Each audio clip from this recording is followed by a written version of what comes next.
ಪಾಠ 15 ದುಡಿಮೆಯ ಗರಿಮೆ. ಕಬ್ಬಿಣ ಕುಟ್ಟುತ್ತಾ ಆರೆಯ ಮಾಡುತ್ತಾ ಮುದದಿಂದ ಕೊಡುವೆನು ರೈತನಿಗೆ. ಬೆಳೆಯನ್ನು ಬೆಳೆಯಲು ನೆರವನ್ನು ನೀಡುವೆ ಜನರನ್ನು ಸಲಹುವ ದಾತನಿಗೆ. ಕಾಡನ್ನು ಸೇರುತ್ತಾ ಹೊಣಮರ ಹುಡುಕುತ್ತಾ ನೇಗಿಲ ಅಳತೆಗೆ ಕೊಯ್ಯುವೆನೋ. ಉತ್ತಮ ಹಲವನ್ನು ಮಾಡುತ್ತನುಗವನು ಕೆತ್ತನೆ ಒಂದಿಗೆ ನೀಡುವೆನು.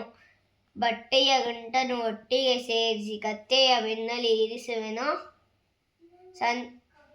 ಹರಿಯುವ ನೀರನ್ನು ಕಲುಷಿತಗೊಳಿಸದೆ ಒಗೆಯುವನೆಲ್ಲರ ವಸನವನು. ಕಡಲಲ್ಲಿ ಬಲೆಯನ್ನು ಬೀಸುತ್ತ ಮೀನನ್ನು ಸಡಗರದಿಂದಲೇ ಹಿಡಿಯುವೆನೋ. ಸಂತೆಗೆ ಸಾಗಿಸಿ ಮಾರಲು ಕುಳಿತರೆ ಸಂಜೆಗೆ ಹಣವನ್ನು ಎಣಿಸುವೆನು. ಹೊಸ ಹೊಸ ಬಗೆಯಲ್ಲಿ ಉಡುಗೆಯ ಹೊಲೆಯುತ್ತ ಮೈಯನ್ನು ಮನವನ್ನು ಬೆಳಗಿಸುವೆ. ಅಪ್ಪನ ಅಮ್ಮನ ಮಕ್ಕಳ ಬಳಗದ ಮೆಚ್ಚುಗೆ ಗಳಿಸಲು ತವಕಿಸುವೆ.